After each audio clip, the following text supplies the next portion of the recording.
দেশে মধ্যবিত্তের ঘরে জন্ম নিলে হারাইতে হয় নিজের অধিকার, আর সেই অধিকার দাবি করতে গেলে পরিবারে কেউ মুক্তিযোদ্ধা নাই বললে হইতে হয় রাজাকার। তো বলি, দেশের জন্য মুক্তিযোদ্ধারা 9 মাস যুদ্ধ করছে মানুষের অধিকার ফিরিয়ে দেওয়ার জন্য ভাই। সব সুযোগ সুবিধা শুধু তার 14 গোষ্ঠীর দেওয়ার জন্য বললা যায় নাই। এই নাও দেশ স্বাধীন করে দেয়া গেলাম, এবার আমার নাতি পুতি ছাতি লাড়ি যদি চোর বাটপার আর অযোগ্য হয় তাদেরকে যোগ্য স্থানে বসায়ও।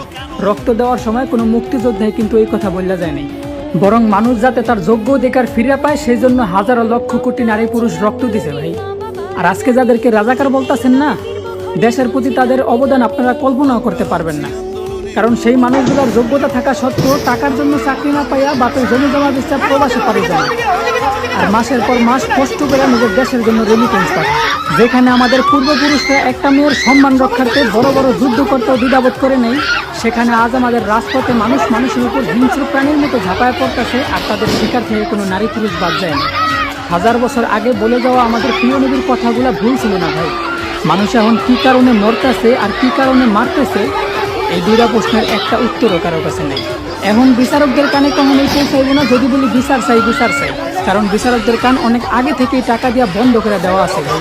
তো পরিশেষে একটা কথা খুব দুঃখ নিয়েই বলতে হবে আমার, যে নিজের এক স্বাধীন দেশের নাগরিক হিসাবে পরিচয় দিতে লজ্জা হয় আমার।